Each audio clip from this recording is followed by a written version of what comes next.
धरती पर इंसान कहां से आए? ये एक ऐसा सवाल है जिसकी खोज में इंसानों ने धरती के इतिहास को खंगाल डाला है। आज के मानवों ने अपने ओरिजिन की अलग अलग थ्योरीज दी हैं। हर एक धर्म में इंसान के उद्गम के बारे में बताया गया है कि कैसे इंसान धरती पर आए। लेकिन इंसानों के ओरिजिन को अगर विज्ञान की नजर से देखा जाए तो कहानी पूरी तरह से बदल जाती है, क्योंकि विज्ञान का कहना है कि इंसान एवोल्यूशन यानी क्रमिक विकास के चलते इस धरती पर आए हैं। विज्ञान के अनुसार इंसानों का उद्गम 4 पैरों पर चलने वाले बंदरों जैसे दिखने वाले जीवों से हुआ है। आज से लाखों साल पहले इंसान बंदरों के जैसे थे, जो बाद में आदि मानव बने, और आज वो आदि मानव संपूर्ण मानव बन चुके हैं। लेकिन इन बातों में कितनी सच्चाई है? लोग ये भी बोलते हैं कि अगर इंसान बंदरों से विकसित हुए हैं तो आज के बंदर इंसान क्यों नहीं बने?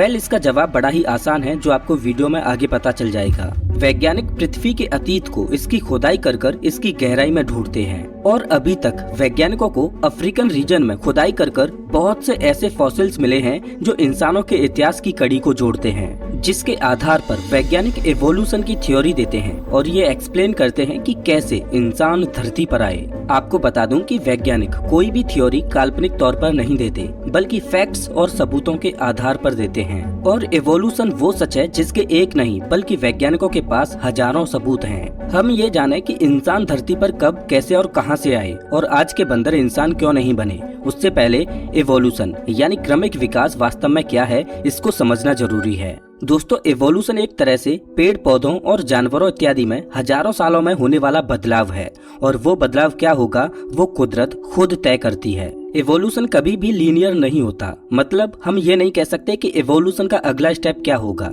एवोल्यूशन तो माहौल और इकोसिस्टम के हिसाब से किसी पेड़ की भांति किसी भी डायरेक्शन में हो सकता है। साल 1859 में चार्ल्स डार्विन ने अपनी एक ऐतिहासिक किताब लिखी, द ओरिजिन ऑफ स्पीसीज। इस किताब में उन्होंने थ्योरी ऑफ नेचुरल सिलेक्शन के बारे में बताया। दरअसल जब भी इंसानों, जानवरों और पेड़ पौधों में रिप्रोडक्शन होता है तो माता पिता के जीन्स बच्चों में ट्रांसफर होते हैं। जब ऐसा होता है तो जीन्स में म्यूटेशन होता है, थोड़े बहुत जीन्स में बदलाव आ जाता है, जिससे आने वाली पीढ़ियों में वो बदलाव ट्रांसफर होता जाता है। जैसे कि मान लो आपकी ब्राउन आंखें हैं और आपके बच्चे की आंखों को कलर देने वाले जीन में कुछ म्यूटेशन हो गया। इस वजह से आपके बच्चे की आंखें आपकी तरह ब्राउन न होकर ब्लू कलर की हो गईं। तो उसके बाद आपके बच्चे की आने वाली पीढ़ियों में भी उनकी आंखें ब्लू कलर की ही होंगी, जब तक कि उनमें फिर से कोई जीन म्यूटेशन ना हो।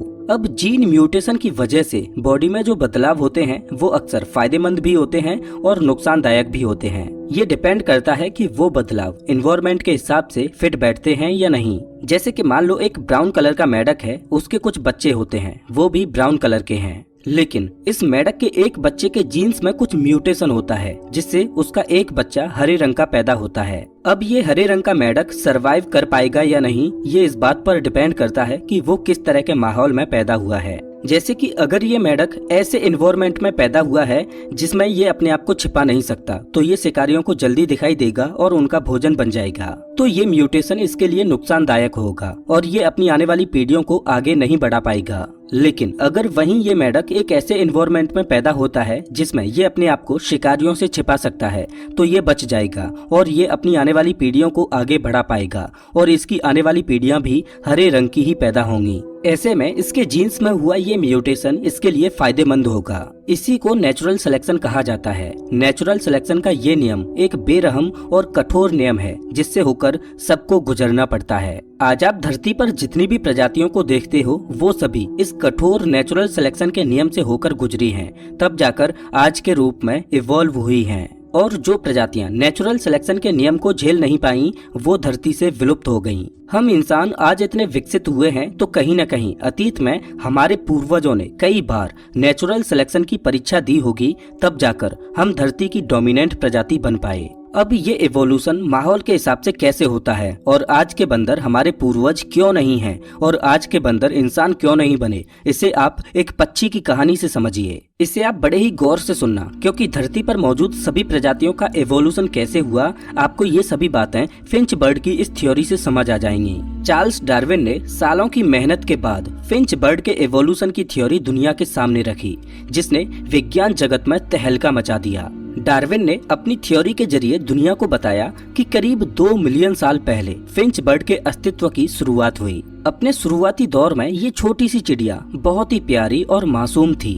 पूरी धरती पर इसकी केवल एक ही प्रजाति मौजूद थी, जो कि केवल एक ही जगह तक सीमित थी। बाहरी दुनिया के बारे में इस चिड़िया को ज्यादा जानकारी नहीं थी। जिस द्वीप पर ये चिड़िया रह रही थी उस पर इसकी संख्या बढ़ती गई, जिस वजह से इस चिड़िया को उस आइलैंड पर भोजन की किल्लतें महसूस होने लगीं। इस प्रजाति की चिड़ियाओं को ज्यादा भोजन की जरूरत थी। इस वजह से इनके सामने सिर्फ एक ही ऑप्शन था कि ये अपने उस द्वीप को छोड़कर किसी दूसरे द्वीप पर चली जाएं। ये फिंच बर्ड्स 3 ग्रुप में बटे, जिनमें से एक ग्रुप आइलैंड ए पर माइग्रेट हुआ, दूसरा ग्रुप आइलैंड बी पर माइग्रेट हुआ और तीसरा ग्रुप हमेशा के लिए उसी आइलैंड सी पर रह गया। ये फिंच बर्ड्स का वो ग्रुप था जिन्होंने अपने घर को ना छोड़ने का फैसला किया। लेकिन जो फिंच बर्ड्स के पहले 2 ग्रुप दूसरे आइलैंड्स पर माइग्रेट हुए थे, उन्हें वहां पर नए वातावरण और माहौल का सामना करना पड़ा और उन्होंने अपने आप को उस माहौल में ढालना शुरू कर दिया। आइलैंड ए का तापमान और इकोसिस्टम आइलैंड बी से बिल्कुल अलग था। जो खाने की चीजें ए आइलैंड पर मौजूद थी वो बी आइलैंड पर नहीं थी। जैसे कि आइलैंड ए पर फल बहुत ज्यादा मात्रा में उपलब्ध थे, लेकिन आइलैंड बी पर फलों की मात्रा बहुत ही कम थी। आइलैंड बी पर बग्स, कीड़े मकोड़े इत्यादि की मात्रा ज्यादा थी। अब दोनों ही द्वीपों के माहौल के हिसाब से फिंच बर्ड्स में इवोल्यूशन हुआ। जो फिंच बर्ड्स आइलैंड ए पर थीं, उनमें फलों को खाने के लिए एक लंबी चोंच का विकास हुआ, जिससे वो फलों को आसानी से खा सकती थीं। लेकिन जो फिंच बर्ड्स बी आइलैंड पर मौजूद थीं, उनमें कीड़ों को खाने के लिए लंबी चोंच की नहीं बल्कि एक मजबूत चोंच की जरूरत थी। तो उनकी चोंच छोटी ही रही, लेकिन वो बहुत मजबूत हो गई। इन दोनों ही इलाकों में रहने वाली फिंचेज में अपने अपने माहौल के हिसाब से इवोल्यूशन हुआ। शुरुआत में इन दोनों को ही अपने अपने माहौल में ढलने के लिए कई मुश्किलों का सामना करना पड़ा, क्योंकि इन दोनों ही नए द्वीपों के हालात इनके पुराने आशियाने से बिल्कुल अलग थे। लेकिन मुश्किल हालातों में इनके जीने की जिद ने अपने आप को उस माहौल में ढालते हुए खुद को इवॉल्व कर लिया। अब इसके बाद धरती पर 3 तरह की फिंचेज की प्रजातियां मौजूद थीं। पहली वो जो सी आइलैंड पर पहले से ही मौजूद थीं, दूसरी वो जो लंबी चोंच वाली थीं जो फलों को खाती थीं, और तीसरी वो जो मोटी और मजबूत चोंच वाली थीं जो कीड़े मकोड़ों को खाती थीं। आप ये बोल सकते हो कि सी आइलैंड पर रहने वाली फिंचेज से 2 नई प्रजातियां निकली जो अपने अपने हिसाब से इवॉल्व हुई, लेकिन आप ये नहीं बोल सकते कि वो दोनों ही प्रजातियां एक दूसरे से इवॉल्व हुई। लेकिन हाँ, उन दोनों का ओरिजिन एक ही था जो सी आइलैंड पर था, और वो दोनों एक ही सोर्स से निकलकर इस रूप में आई। अगर आप इन दोनों के डीएनए को मैच करोगे तो वो वही होगा जो इनके सोर्स का है, लेकिन इन दोनों का इवोल्यूशन एक दूसरे से बिल्कुल अलग है। तो ऐसे में आप इन दोनों को इवोल्यूशनरी कजिन का दर्जा दे सकते हो। फिंच बर्ड के इवोल्यूशन की तरह ही दुनिया में जितनी भी स्पीसीज मौजूद हैं वो भी इसी तरह से इवॉल्व हुई हैं, हम इंसान भी। डार्विन की इवोल्यूशन थ्योरी दुनिया के सभी जीवों के इवोल्यूशन को समझाती है। जैसे सांप और छिपकली के इवोल्यूशन का सोर्स एक ही माना जाता है, कुत्ते और भेड़िए का सोर्स भी एक ही माना जाता है, उसी तरह इंसान और अन्य एप्स प्रजातियों के इवोल्यूशन का सोर्स एक ही था। हम ये नहीं कह सकते कि हम बंदरों से विकसित हुए हैं, क्योंकि ना हम बंदरों से इवॉल्व हुए हैं और ना ही हम उनसे निकले हैं। बल्कि फैक्ट तो ये है कि बंदर और चिंपैंजी हमारे इवोल्यूशनरी कजिन्स हैं। हमारा और उनका इवोल्यूशन का प्राइमरी सोर्स एक ही है। इसी वजह से हमारा और उनका डीएनए कई मायनों में उनसे मेल खाता है। लेकिन इसका मतलब ये बिल्कुल भी नहीं होता कि इंसान बंदरों से विकसित हुए हैं। अगर आप इंसानों के इवोल्यूशन को देखोगे तो आप देखोगे कि जिस ओरिजिन से हमारा इवोल्यूशन हुआ है उसमें से और भी बहुत सी प्रजातियां अलग अलग तरह से इवॉल्व हुई हैं, और हम इंसान इवोल्यूशन के एक बहुत बड़े वृक्ष की एक छोटी सी शाखा मात्र हैं। आप इंसानों के इवोल्यूशन को इस इवोल्यूशनरी ट्री से समझिए, कैसे एक सिंगल सेल से लाइफ इवॉल्व होके अलग अलग रूपों में जटिल रूप लेती गई। जीवन पेड़ पौधों के रूप में अलग अलग फल फूलने लगा, और वहीं दूसरी ओर एनिमल्स की अलग अलग स्पीसीज का इवोल्यूशन हुआ। इन्हीं में से एक स्पीसी फल फूलकर इवॉल्व हुई होमो सेपियंस की, जो कि हम इंसान हैं। इवोल्यूशन के इस विशालकाय वृक्ष की एक छोटी सी डाली को हम तोड़कर देखें तो हमें मिलते हैं अपने इवोल्यूशनरी कजिन्स। इसको आप आसान भाषा में समझिए। इंसानों के जो सबसे करीबी इवोल्यूशनरी कजिन्स हैं वो हैं द ग्रेट एप्स।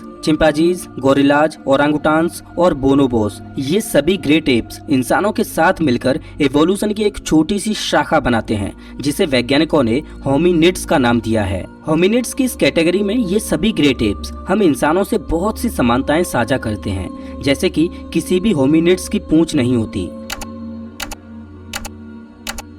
सभी होमिनिड्स में बाइपेडलिज्म देखने को मिलता है, मतलब दो पैरों पर चलना।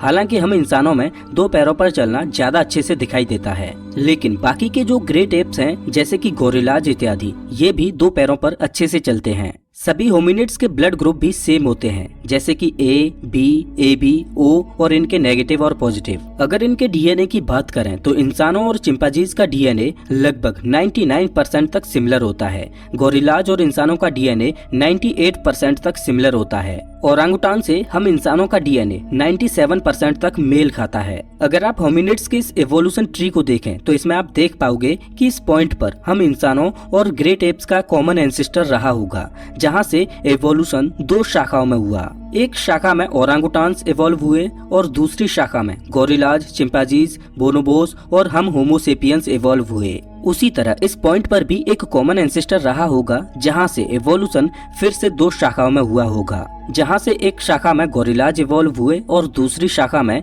चिंपांजीज, बोनोबोस और हम होमोसेपियंस इवॉल्व हुए। अगर आप इस डायग्राम को देखो तो बोनोबोस और चिंपांजीज हमारे सबसे नजदीकी इवोल्यूशनरी कजिन्स हैं, इसीलिए तो हमारा और चिंपांजीज का डीएनए 99% तक सिमिलर होता है। ये ग्रेट एप्स इंटेलिजेंट होते हैं, इन्हें आसानी से साइन लैंग्वेज समझने के लिए ट्रेन किया जा सकता है। इन्हें भी हमारी तरह टीवी देखना पसंद है, इन्हें भी हमारी तरह गुदगुदी होती है। होमिनिड से एक स्टेप पीछे जाएं तो आती है होमिनॉइड्स की कैटेगरी, जिसमें ग्रेट एप्स और इंसानों के साथ लेसर एप्स यानी गिबन्स की 24 प्रजातियां भी शामिल हो जाती हैं। गिबन्स कुछ इस तरह के दिखाई देते हैं। इनका डीएनए हम इंसानों से 96% तक मेल खाता है। अगर आप इस पॉइंट पर देखो तो गिबन्स और होमिनिड्स का एक ही एंसेस्टर था, जहां से एवोल्यूशन दो शाखाओं में बटा। इससे अगर एक स्टेप और पीछे जाएं तो आती है एंथ्रोपॉइड्स की कैटेगरी, और इस कैटेगरी में बंदर भी शामिल हो जाते हैं। अगर यहाँ से एक स्टेप और पीछे लें तो आती है प्राइमेट्स की कैटेगरी। इस कैटेगरी में टार्जियर्स और लेमुर्स भी शामिल हो जाते हैं। टार्जियर्स ये छोटे छोटे बंदर होते हैं जो बहुत ही शर्मीले किस्म के जानवर हैं।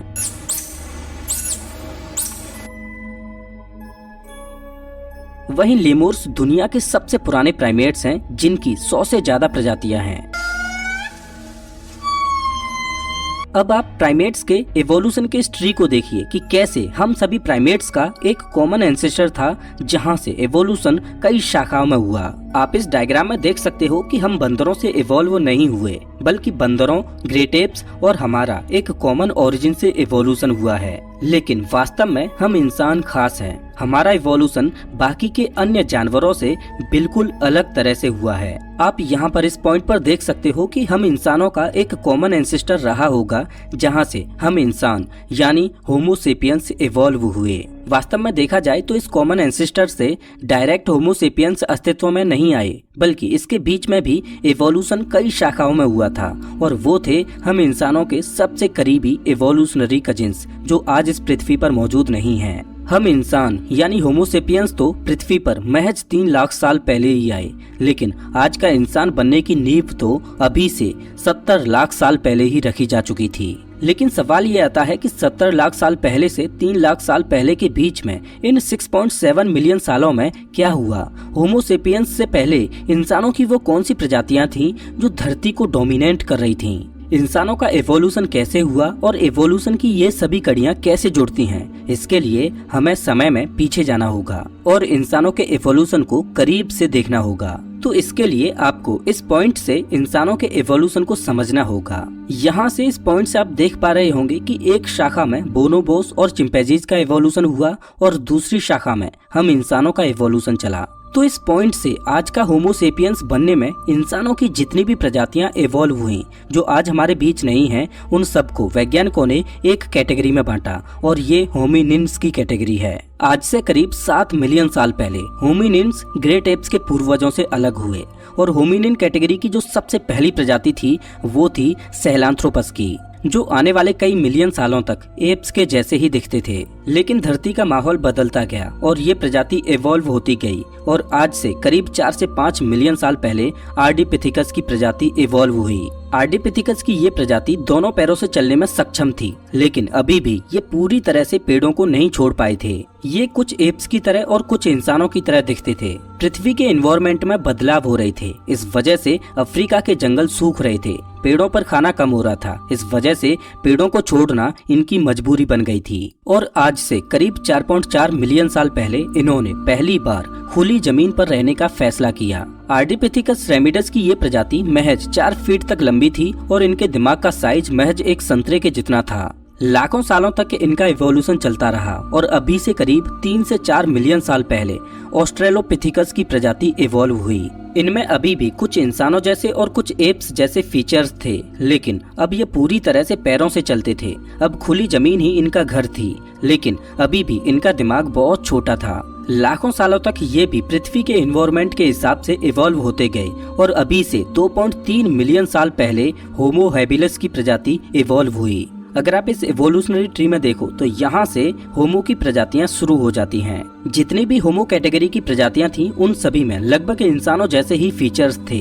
होमो कैटेगरी की सबसे पहली प्रजाति होमो हैबिलिस थी। आप ये बोल सकते हो कि इस लेवल से इंसानों की इंटेलिजेंस बढ़ती गई। इस लेवल से इंसानों के शरीर में कम और उसके दिमाग में ज्यादा इवोल्यूशन हुआ और इस लेवल के बाद आने वाली प्रजातियों के दिमाग का साइज बड़ा होता गया। होमो हैबिलिस को हैंडीमैन भी बोला जाता है क्योंकि सबसे पहली बार पत्थरों के टूल्स का इस्तेमाल करना इन्होंने ही शुरू किया था। इनके दिमाग का आकार अब पहले से डबल हो चुका था। ये पहले से बहुत ज्यादा इंटेलिजेंट हो चुके थे, लेकिन अभी भी ये स्कैवेंजर थे, मतलब दूसरे जानवरों द्वारा किए गए शिकार को ये चुरा कर खाते थे। ये प्रजाति अपने स्टोन टूल्स को निखारती गई और इवॉल्व होती गई और इनसे अभी से करीब 1.8 मिलियन साल पहले होमो इरेक्टस की प्रजाति इवॉल्व हुई। ये बिल्कुल सीधे खड़े हो सकते थे और तेज दौड़ सकते थे। अभी ये कोई स्कैवेंजर नहीं बल्कि हंटर बन चुके थे। ये बड़े से बड़े शिकार को मार गिराते थे।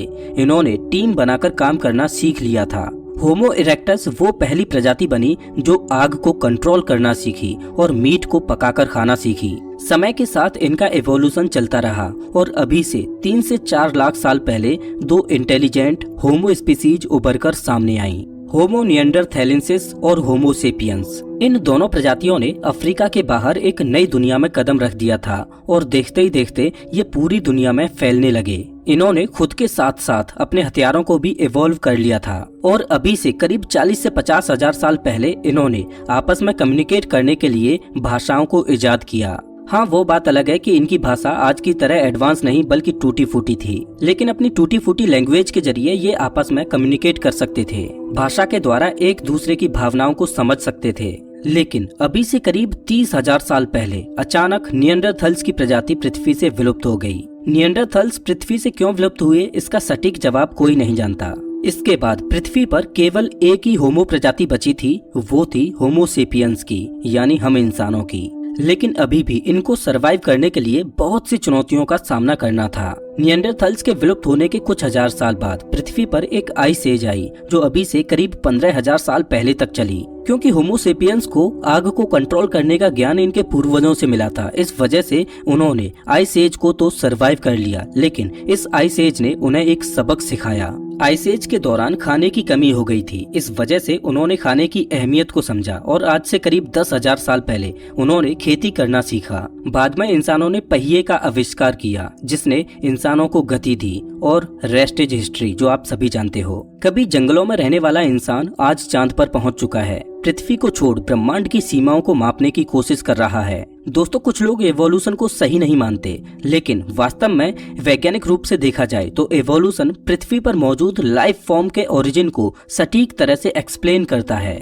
हम इंसानी अकेले ऐसे नहीं हैं जो इस तरह से इवॉल्व हुए हैं, बल्कि आज आप पृथ्वी पर जितनी भी प्रजातियों को देखते हो और जो प्रजातियां पृथ्वी से विलुप्त हो चुकी हैं, वो सभी अतीत में पृथ्वी के बदलते माहौल के साथ नेचुरल सिलेक्शन की परीक्षा को पास करते हुए इवॉल्व हुई हैं। हाँ, वो बात अलग है कि जीवन के इवोल्यूशन की इस दौड़ में कोई जानवर इवॉल्व होते हुए कई प्रजातियों में बट गए। जैसे कि आपने सांपों की कई प्रजातियां देखी होंगी, गधे, घोड़े, खच्चर, इनका ओरिजिन कभी एक ही रहा होगा। लेकिन हम इंसानों की केवल एक ही होमो सेपियंस की प्रजाति इवॉल्व हो पाई। हम इंसानों की भी कई प्रजातियां इवॉल्व हो सकती थीं, लेकिन शायद वो प्रकृति के बदलावों को सहन नहीं कर पाई और नेचुरल सिलेक्शन की परीक्षा में फेल हो गईं। कुछ लोग ये भी सवाल करते हैं कि क्या अभी इवोल्यूशन रुक गया है या चल रहा है, और क्या आज के बंदर या चिंपैंजीज कभी हमारी तरह पूर्ण रूप से विकसित होकर इंसान बन पाएंगे? तो इसका जवाब बड़ा ही सिंपल है, इवोल्यूशन कभी नहीं रुकता। आज भी इवोल्यूशन जारी है। इवोल्यूशन एक स्लो और लंबा प्रोसेस है। इस वजह से इवोल्यूशन की वजह से होने वाले बदलावों को हम अपने छोटे से जीवन काल में महसूस नहीं कर पाते। आज इंसानों में इवोल्यूशन हो रहा है, इसका सबूत ये है कि पृथ्वी के अलग अलग वातावरण और माहौल के हिसाब से हम इंसान इवॉल्व हो रहे हैं। जैसे कि ठंडे इलाकों में रहने वाले लोगों की स्किन लाइट कलर की होती है, वहीं गर्म जगहों पर रहने वाले लोगों की स्किन डार्क कलर की होती है। अलग अलग जियोग्राफी के हिसाब से लोगों की आंखें बदलती हैं, हाइट बदलती है। ये इवोल्यूशन ही तो है। रही बंदरों और चिंपैंजीज की बात, तो आप ये आस लगाकर मत बैठो कि वो कभी इंसानों की तरह इवॉल्व होंगे, क्योंकि इवोल्यूशन प्राकृतिक बदलावों पर निर्भर करता है। आज हर एक देश की अपनी अपनी बाउंड्रीज हैं। इनमें मौजूद जानवर एक ही जगह पर सीमित होकर रह गए हैं। जब तक कोई जानवर अपने नेचुरल हैबिटेट को छोड़कर किसी नए हैबिटेट में प्रवेश नहीं करता, तब तक उसमें इवोल्यूशन होना संभव नहीं है। क्योंकि इवोल्यूशन एक तरह से नए वातावरण को एडॉप्ट करके उसमें अपने आप को ढालना और नई पीढ़ी को आगे बढ़ाना है। लेकिन हम इंसानों ने जानवरों पर इतनी बंदिशें लगा दी हैं कि वो यहाँ से अब विलुप्त हो सकते हैं, लेकिन इवॉल्व नहीं। दोस्तों, मुझे उम्मीद है कि आपको ये वीडियो जरूर पसंद आया होगा।